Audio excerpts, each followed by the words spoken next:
worst idea of all time. It's the worst idea of all time. It's the worst idea of all time. Season 2.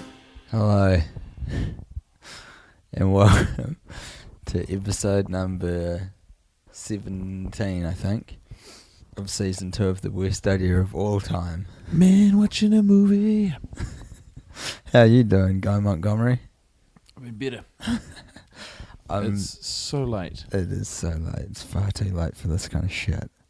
I'm real proud of... I was going to say I'm real proud of us for watching the movie, but I have woken you up. I'm getting too old for this shit. I'm proud of myself for watching the movie tonight. You tried your level best. It's been a big day. I did pretty good. Oh, you're asleep for a lot of I it. got jacked up on Red Bull. Yeah. I was awake. You were not. I was looking out of the corner of my eye. No, I don't know about I that. was looking around the room. I'm not sure about that. Spying on the whole room. I was I don't spying on think so. everything in the room. I was spying on you, all the supernatural beings in the room. I was spying on them. Is there a lot? Yeah. Oh, The room is haunted. oh my goodness. This That's is not not good. a safe... The room has been compromised. All and right. the fact that we're talking about it right now I and want bringing to it up in front of them. look. I want to bring up a few points because otherwise I'll forget them. Please. And they're about the movie Yeah. that we just saw. Well, if we could move this conversation along at a reasonable clip, we might get out of this room without becoming haunted. Have we ever discussed just what in the fuck Ricard Spurt is actually up to? Just roaming around the desert in his car. On sand dunes. Like, what is there to see? That's a good question, too. I'm glad you've asked it. He's just driving around. The man is not to be trusted. He's insane. A Danish architect? I mean, his accent doesn't check out. We have no clues that he actually knows anything about It's a engineering. very thinly veiled and concocted story. The fuck is this guy all about? And who is he really? Who are you, Ricard Spurt? He's running from some pretty harrowing memories. Oh, demons. Yeah. Real demons. He Memories of actual demons. He partnered an architectural firm. All right. I'm with They you. had a large commission in Mm. the United Arab Emirates in Abu Dhabi. He's gone to pursue it. Things have started falling apart with his the love of his life, also his creative partner. Yes. He A says, boy or a girl? it's not important. I think it is for me. The idea of someone. Okay. It's never specifically alluded to. Anyway, it cracks up their professional relationship, also their personal relationship. He climbs into a Range Rover and drives around for 2 weeks. So we've got him just at the tail end of this relationship. Yeah, he's come through. He's come through the other end. And now he's got his verve for life back, and he sees after 2 weeks of driving in the distance what seems to be a mirage, but it's no mirage. It's a lady who is going through menopause. Wants to fuck him. Bloody hell. But no, I agree. I think his behaviour is odd. It's the behaviour of an oddball. Just driving around the wild, looking at shit. I can understand it if it was like a forest. Because then there's shit to see. There's streams and trees to climb. And I think animals. Going over the bumps and going over little hills and things. and the sand dunes. Yeah, I think that'd be really fun. I think that's why he's doing it. Okay. Well, I don't know. I feel like it would get real old real quick, but I take your point. Maybe just roaming around in the sand would be okay. You know, you lose your tummy. You go over a bump, you lose your tummy. What do you mean you lose it? You know when you lose your tummy, the feeling when you go over a bump and you lose your tummy. Never heard it put that way. Do you mean like when your stomach goes up into your throat kind of thing? Losing your tummy. You lose your tummy. What are you, 6? Have you not heard of it? No. Well, I'm aware of the phenomenon. What do you call it? I don't know. I don't know what I call it. You don't come at me for my terminology when you don't even have any. Fair call. I accept that. And I apologise. When I was younger, Yes. much younger, like maybe 6 or 7, there was a bump or a hill that my family would drive over occasionally. Mm-hmm. And I'd lose my tummy. Mm-hmm. And when we would do that, as that would happen, I thought that the feeling of losing your tummy, that's what it felt like to have a vagina. So like women were in a permanent state of this. Of that feeling. How, as a child, did you connect those two dots, that one equaled the other? I honestly could not tell you. But I was like, whoa, well, that's different. What an amazing world you construct when you're little, eh? You're It's just like, yep, this makes sense. It's insane. That's the crazy thing about being a child. The rules aren't set, so anything is possible. Yeah. So people just give you arbitrary bits of information. You're like, yep, sure. That's why people are so off base when they make fun of little kids for believing in stuff like tooth fairies and dragons. Because it's like, oh, of course I believe in that. I You don't tell them that. Okay, and I've seen some crazy shit. Did you realize there was electricity in the sky the other night? And it sounded like an elephant running around up there. And you're telling me that's just weather? That's just a normal part of... That's insane. A fire-breathing flying creature's too much? Well, fucking, I don't know where the line is, do I? I'm a That's kid. why you see when you see kids with animals, and they're obviously seeing some animals for the first time, and they are going ballistic. Oh, they love a zoo. Everyone's like, no, Go fuck because they don't know that's a thing. Yeah. So literally their mind is being blown. Yeah. Every which way they turn. Unlike you jaded, cynical piece of You crap. jaded. You haven't even seen everything. You just think you have. Jaded, failed parent. Except for the one thing you need, and that's love. Look, You've seen none of that. this movie does prompt this hollow feeling that we're having together right now. And I'd like to say, and I said this early on in the film, is that the trouble with the movie, so early on at the wedding, you've got a lot of extras, you've got a lot to look at. Mm-hmm. But as it goes on and the extras are removed, it becomes very claustrophobic. You're spending a lot of time in very close quarters with some people who aren't very happy with their lives. Mm-hmm.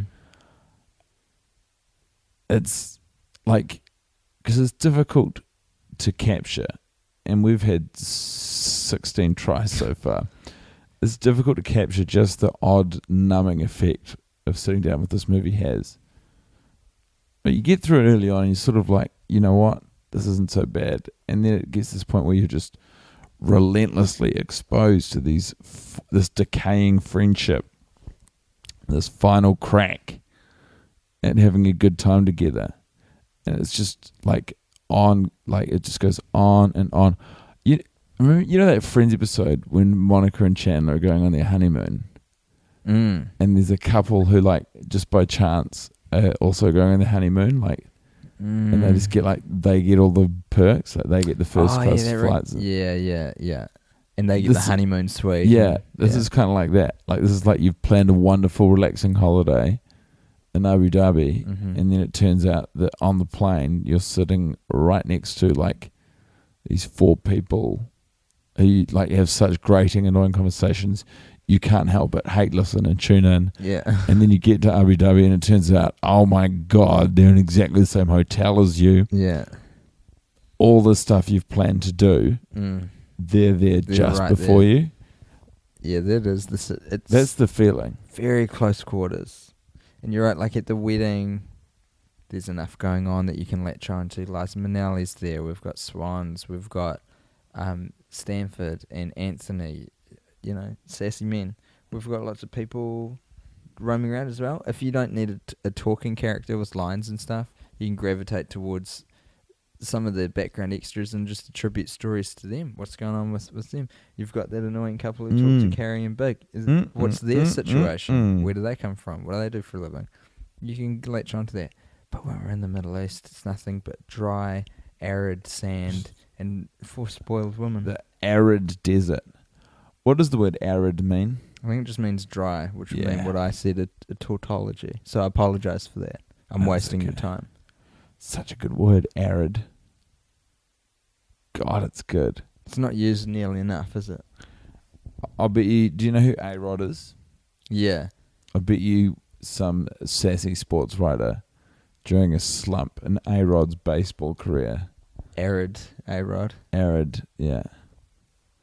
Or when he Arid. wasn't having sex with Madonna And for a Arid, period. yeah. He did? What, when he wasn't? When he wasn't. Like, And they the- were together, but... The media were like, everyone knows you're not getting any. And Madonna was like, don't speculate. And A-Rod was like, I'm married. I'm with Madonna, don't speculate. It's detrimental to our relationship, which is hanging on by a thread. I think you've missed the original intent of where you were going with this story. Between her touring schedule. Are you going to work the word arid into this somehow? I already did. Did you? Yeah, they're responding to an article which accuses them of having an arid sex life. Oh, okay. And like they're laying out a pretty reasonable and logical argument, which is like, I mean, do you have any idea the demands of being a superstar in this day and age? No. Not firsthand. I mean, it looks difficult. That's what they're saying. I saw the Katy Perry documentary, and it gave me a little insight. What do you think of it? Oh my goodness, his schedule is terrifying. It made me sick just It's a lot, being isn't it? It's a exposed to lot it. to do. It's too much, if I'm Yeah. being honest. Too much on. You know what I'd say to Katy Perry if she was in the room? Say, you need to clear your calendar a little bit and make some you time. Get some Katy time in there. You know, I think she has. I hope so. You think she has now, subsequent to the movie? I think if she watched the movie back, that would be a main takeaway. Yeah, I think so too. I work too hard. She's a gem though, isn't she, Katy Perry? Oh, yeah. A real sapphire on the wedding band. Baby, she's a firework. Baby, it's the weekend, and I'm an American gal, and I just want to have some fun with my friends.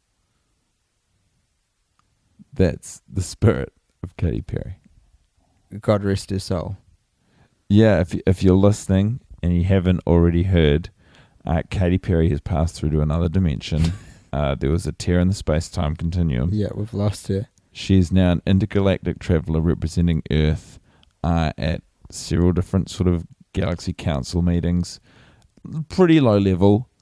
They're not moving any real amount of intergalactic dollars, but I mean, you know, as far as a human representative goes, it's pretty... I couldn't think of a pretty better senior role. I couldn't think of a better diplomat that we could send into an interdimensional portal. Yeah, I mean... She's so well suited. She's so amicable and friendly. Their gain is our loss, because, I mean, if you're wondering why she's not putting out as much music, she's got a pretty demanding schedule. Yeah, she's trapped in another reality now, folks. And, I mean, there's no telling when that will undo. She might be back. You know, I'm not discounting the fact that Katy Perry could be back for a new album if she figures out how to get back to this dimension. This is the thing. You get trapped in another dimension, you spend all your time trying to get back to this earthly realm. Like, it's kind of, I mean, funnily enough, it's the same attitude these ladies from Sex and City 2 take to their holiday, isn't it? So, I mean, if you're too busy looking through the rose bush, you're not going to get to smell the lavender. Too right, Guy Montgomery. And I think what you're trying to communicate with that is sometimes when you get ripped through an interdimensional portal in space-time, instead of trying to make your way back to your home dimension, just celebrate where you Sit are. back and sip the honeydew. Just get into it. Yeah. Find out what that crazy alien's Have a name is. honeydew and milk cocktail. Yeah. You know, Nectar of the gods. find a roaming intergalactic Danish traveller. Think about that. Katy Perry and Dick Spurt meeting at a bar. It would explain why he's roaming around the desert in A far-fledged bar in a not Jeep. in the galaxy. What did we establish he was driving in that bit? Is it a Land Merc? Rover. Land Rover. Then a Merc. Right. Gotcha. Oh my goodness. It really took its toll this time, but I do have a shining light. Wonderful. But I don't know if I've done it before. Don't worry about it. Okay. It's Samantha's bangs being so strong. Solid as a rock. Absolutely. At no other time has that song been truer than to describe Samantha's locks in the scene where we were introduced to Coffee Man. Yeah, when the gals are up for a meal. It's crazy. They don't move. Like, not a millimetre. Yeah, They're and you wouldn't fixed there. notice it usually.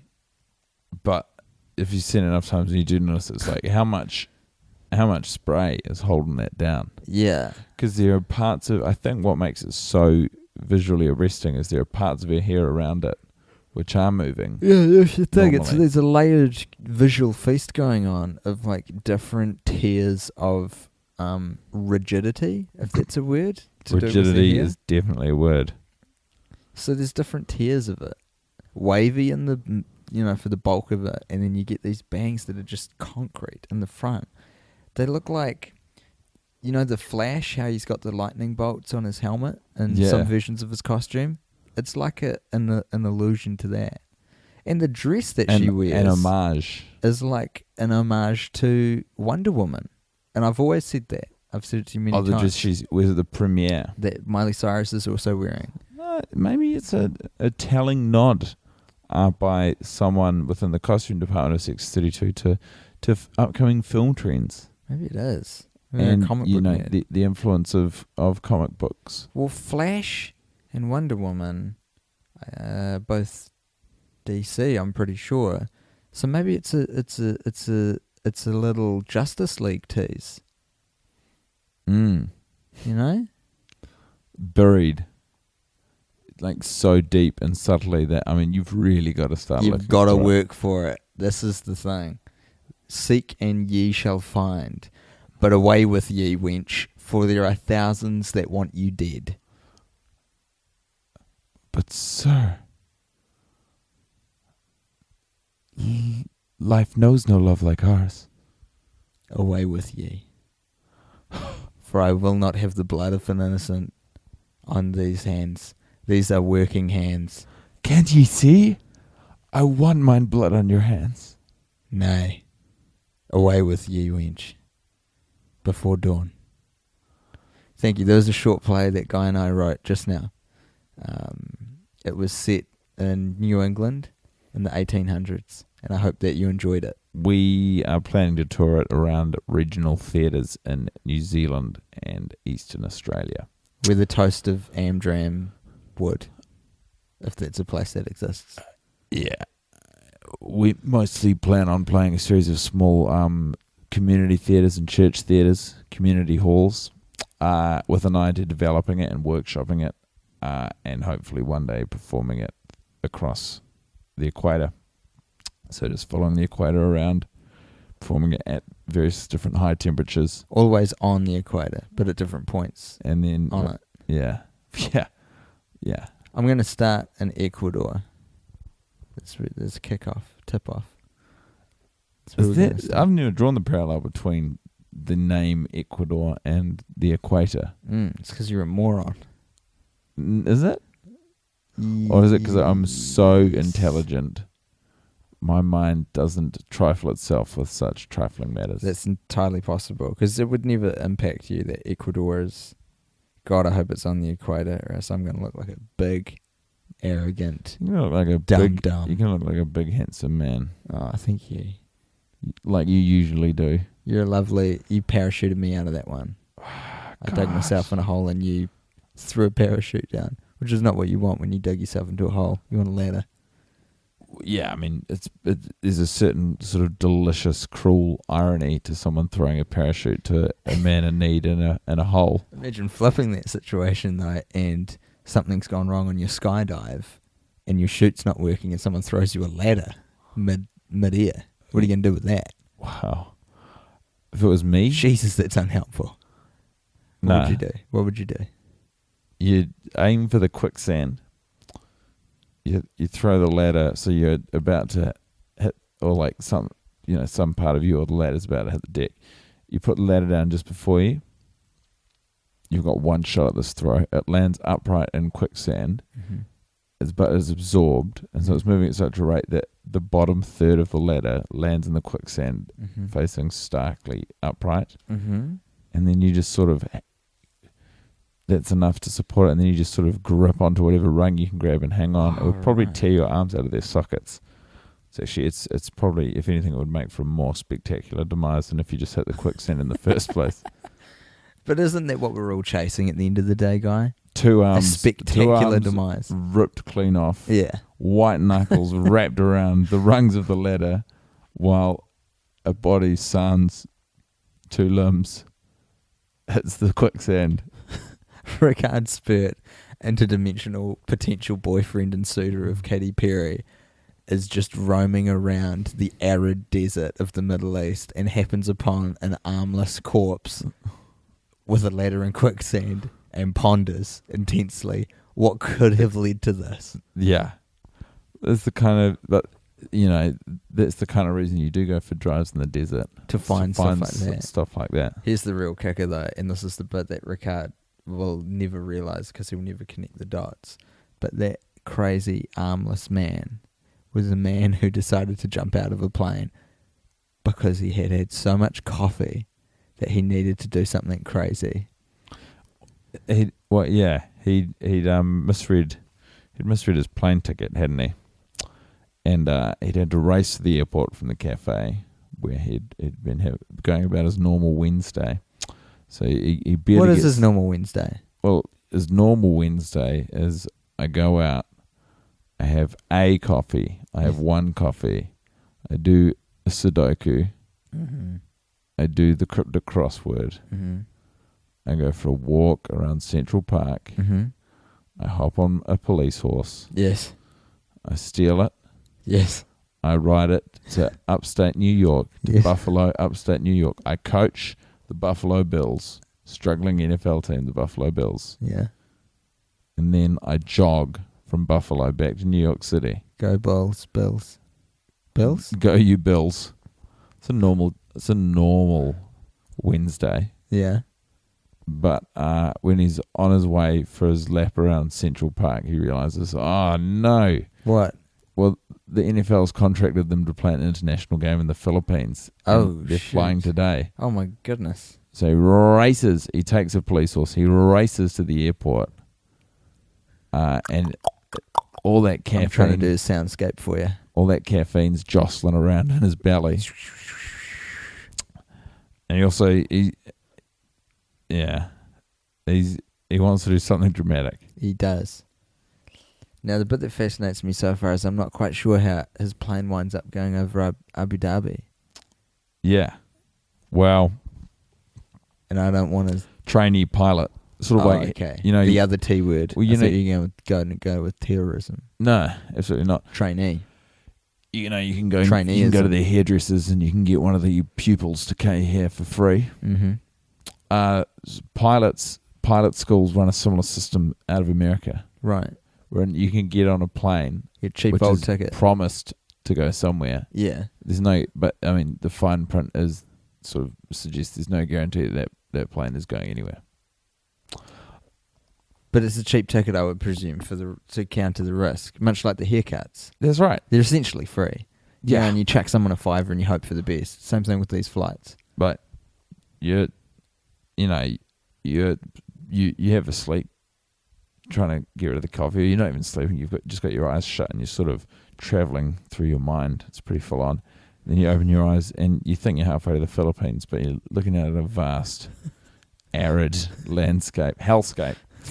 And the caffeine is coursing through your veins. Yeah. There's flames shooting up. Yeah. And you think to yourself, I can't take it anymore. And you rip off one of the skylights, and it creates such a powerful vacuum effect because you're traveling through the air at like 20,000 feet at about 800 miles an hour, and you're drawn right out of the You're sucked on out. Yeah. And so is the ladder, the sentient ladder, which was sitting next to you in business class. The ladder's sentient. Yeah. The ladder booked a ticket. Look. There's a first class on this trainee pilot flight? Yes. All right. Fair enough. All of the staff who are running the first class part of that flight are also trainees. So it's called first class, but mostly a name because these clumsy bastards have pretty much walked straight off the set of Fawlty Towers. Oh, no. And into the service industry midair. What a hilarious bunch of characters to be taking care of the hoity-toity of upstate New York. It is pure farce. Through and through, would you describe? This airline is pretty much a sitcom with wings. I love it. We shall call it Wings. That's right. And ignoring the fact that there's already a show called Wings. The soundtrack is provided exclusively by Paul McCartney and Wings. Awesome. Chat! Woo, woo, woo! Chat! I can't put this. God, that's a good song. Great track. It takes a little while to get into that one. Great record. Yeah, a lot of his stuff is a real journey. Uncle Albert or Admiral Halsey. That's a whole musical. Yeah. There's a lot going on. What's the other big hit that Wings had? There wasn't Jet. Not Uncle Albert. No, that's a great song. If it's the one that I'm thinking of, but there was another one that was very popular. Arrow Through Me. Nope. Ooh, baby, you couldn't have done a worse thing to me. Nah, it's a good song. Erykah Badu sampled that for "Go baby, don't be gone." And I know you like to get your hustle on. Erykah Badu I can't wait. Having an outing in this film, Sex and the City 2, is probably the thing that's elicited the most genuine joy that I've seen over the course of the 17 watches from you. You were like, hey, that's cool, that's a thing. And that's the highest watermark so far for your excitement. You think? I've seen. Wow. Miley Cyrus coming up on the scene really threw us for six. Really threw us for a gold medal right up in the skies. There we were. Two plucky Kiwi upstarts with a podcast and a tattoo of Paddy Swartz on our keisters. Just tucking into an unseen product for the first out of 52 times. Little did we know we were about to come face to face with a connected adversary. The mighty Schwarzenegger Empire. The mighty Schwarzenegger Empire. The man had planted his former girlfriend in the next movie, thus keeping a connective tissue between our podcast and our keisters. Part of the reason Paddy struggles to hold down a relationship is he plants a lot of his friends and loved ones. And by plants, I mean while he's going out for a meal with them or having sort of creating a connection with them, he'll cover their feet in soil. And when the person he's talking to starts moving their feet, he goes, no, I'm planting this memory. He's misunderstood. I'm planting you. He's misunderstood the verb. Well, he's quite a literal guy. Yeah. He's sort of from the Charlotte school. Yeah. Where he interprets everything. He takes everything at face value. Hey, let me even if you said to him, I'm talking to you at face value here. Yeah. He would sort of start running the numbers on how much it would cost for him to purchase your face. Yeah.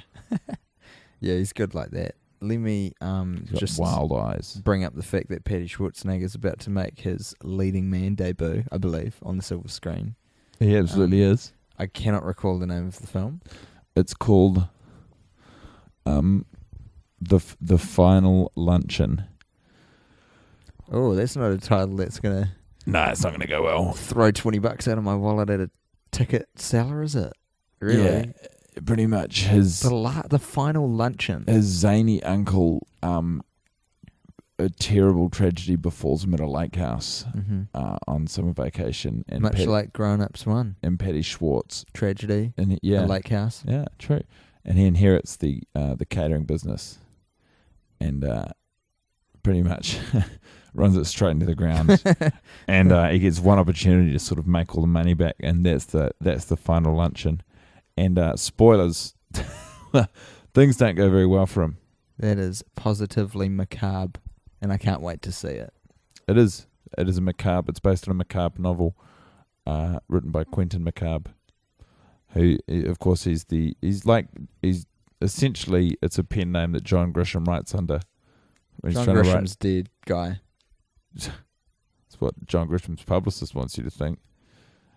This is classic you. Preaching for the bloody liberal media, pouring wax down my ears, and taking out the mould, and then trying to sell my ear mould. This is classic Tim Bat. You've got my vintage number.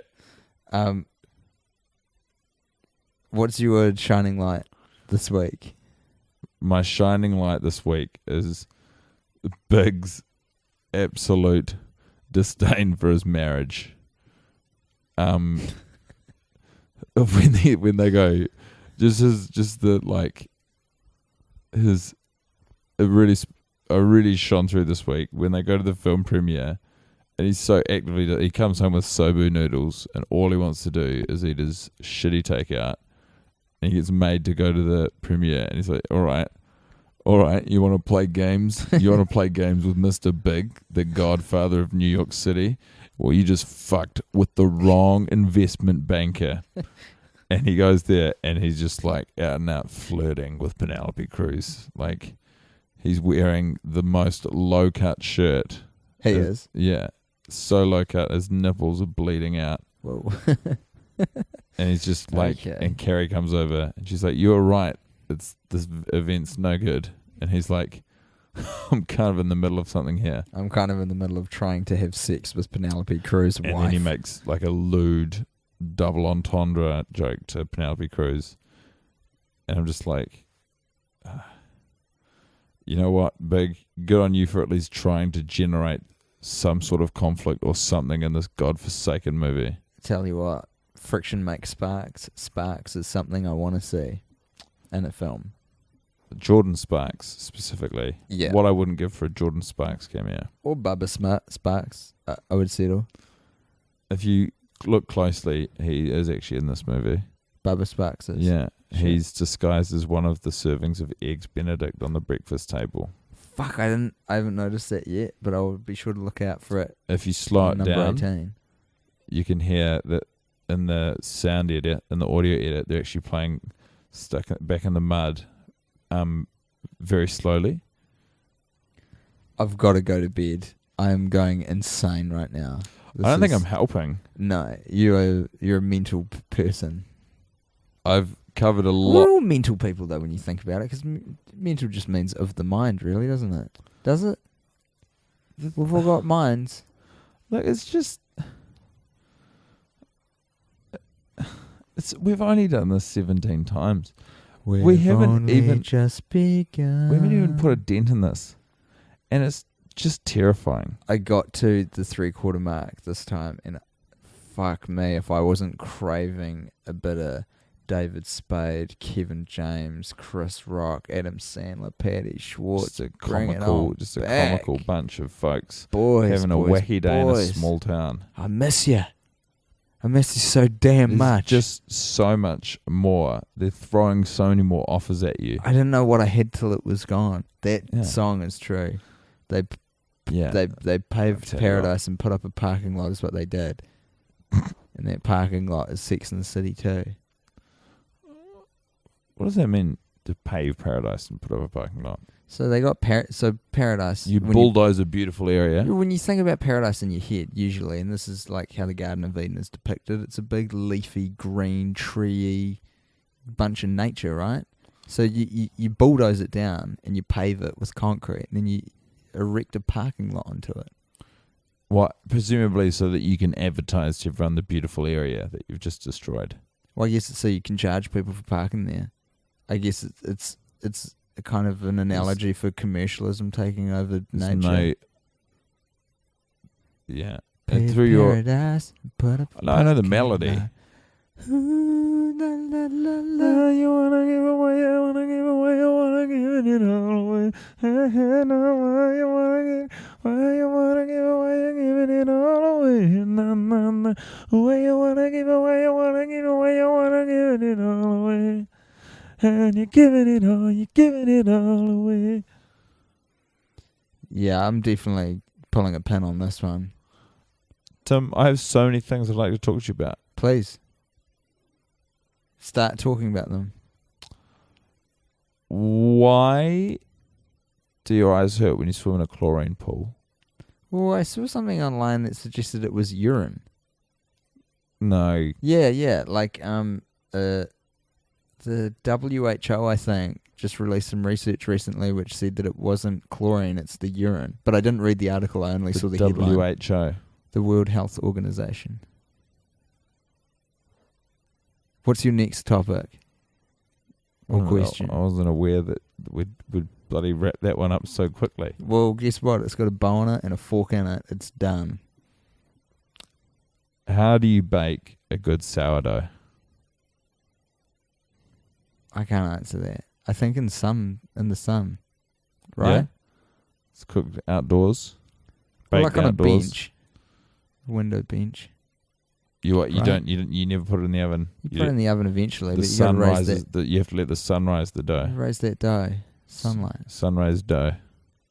Next, you get one last one. I sort of Because feel I like think you're being obtuse. You're just plucking these from the air. I've got a whole list of them. You don't. Look at this list. It's here. Look at how long fuck this me. list is. Get out of here, Montgomery. This You and literally your goes big old forever. list. God damn it. Why can't you burn balsa wood?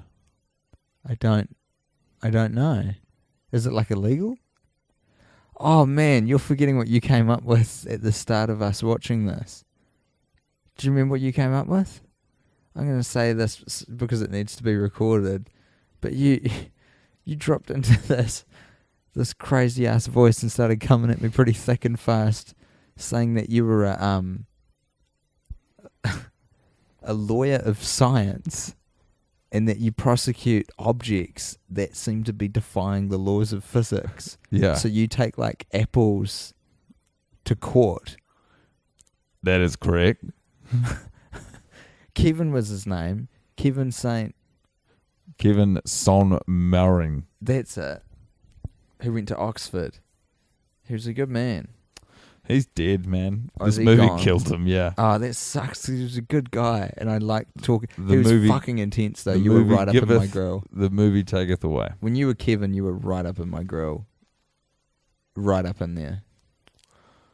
Just so everyone knows, it's about 2:00 on a Friday morning now, I suppose. Friday morning. Guy and I have had a busy day of comedy. This is not, the ones we do late at night always end weird. This is not how you want to end the day. Or start a day. Which, tragically, we're doing both. All right, let's say our goodbyes now, Guy. Hey, thanks for listening. If you want, you can do anything. Hey, do you know what I want to say? Here's what I want to say.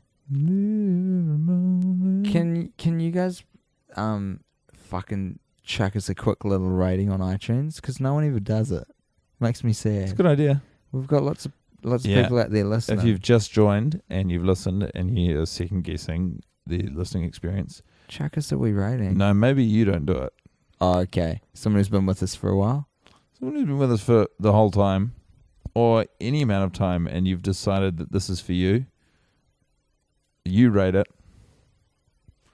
Anyone who is just dabbling and is unsure, maybe you don't rate it. Maybe, explore a few more episodes before you make it. We don't want to hurt anyone here with a bloody snap-neck decision. Snap-neck? Is that right? Do people say that? Yeah, of course they do. I feel like you're just agreeing with me for the sake of ending this. And you are not wrong. On behalf of Tim Batt, I would like to say goodbye and thank you. Who made the first mosaic tile? And on behalf of Guy Montgomery, I will also say good night. Have a Was it an wonderful- accident? A Did wonderful, they drop a regular tile and then try and pass it off as if that's what they were planning to do? great few days. We'll see you in a week. That doesn't make any sense to me.